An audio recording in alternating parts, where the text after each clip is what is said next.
The Aston by-election loss is a disaster for the Liberal Party. I mean, it's the first opposition to give up a seat to government in over 100 years. And I got to tell you, I was a little surprised at the result. With history on their side, I thought the Liberals would eke out a narrow win, and that would actually then set the stage for Dutton to find his feet and maybe challenge the government some more. But clearly, even I underestimated just how much damage has been done to the Liberal brand. First off, there were obvious candidate problems as well. The rank and file were actually frozen out of the pre-selection process for a candidate from the other side of town.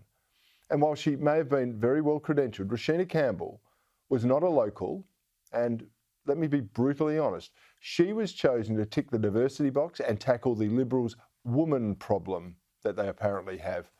And I reckon the voters of Aston could see through that naked insincerity of a major political party. Again, it's not Campbell's fault. It was the Liberal hierarchy which chose this affirmative action over the grassroots pre-selections in an attempt to cauterise a political problem. Now, that decision has done the Liberals a lot of damage, and I've got to say it severely undermined Peter Dutton's leadership. That doesn't mean Dutton is ready for the chopping block right away.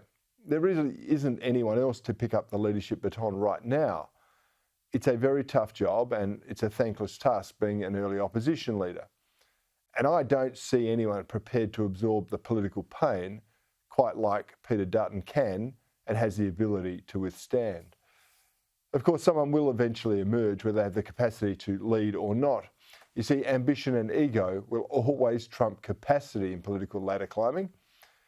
But there's a bigger problem than leadership for the Liberals. It's one I've been on about for a decade or more.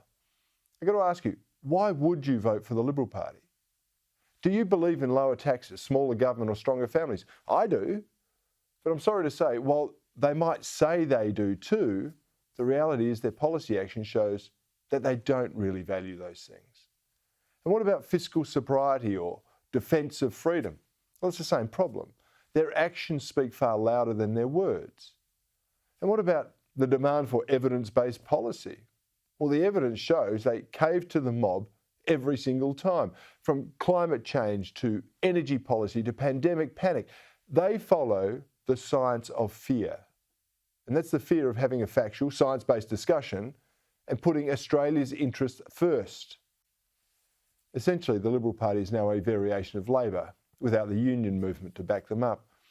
It's not a freedom party or a free enterprise party or a family party. It's not the party of national security or culture warriors. It's just another big immigration, big government, big spending, identity politics party, which kicks the can down the road until, hopefully, it becomes someone else's problem. It's now the party of flunkies, of careerists and midwit managers whose political ambition is limited to being a member of Parliament and climbing up that greasy pole as high as they can. And when you ask these people, why do you want to be a politician? And the standard answer is, I want to make a difference. And then if you push them further and you say, what difference do you actually want to make? Many of them will be lost for words or give you some platitude response like, I want to make a difference in politics or in people's lives. I'd actually wager that there's a handful of Liberal MPs and senators who have any clear policy commitment that's attached to their glittering future career or the one they envisage for themselves. Every one of them has a ready-made excuse why they cannot take a stand on some significant issue or another. Oh, I'm a parliamentary shadow for this, or I've got a conflict over here. Trust me, I've seen it 100 times. I've heard all of the excuses. Most will not damage their political prospects by being firm on a matter of policy principle because their career comes first. And that approach has led the Liberals to this political abyss. They're caught in no man's land with an ageing supporter base and little conviction left in their parliamentary ranks.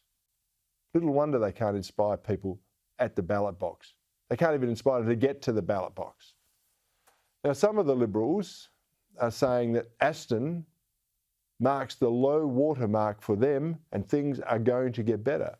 They could be right, or they could be smothered in a continuing fog of self-delusion.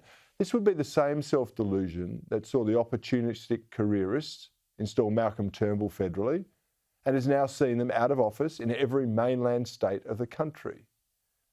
It's not good enough for a political party that purports to be an alternative government merely to be the party that's against stuff.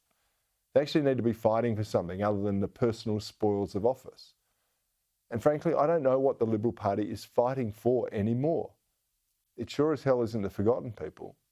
Menzies' vision has been lost in a haze of Liberal mediocrity.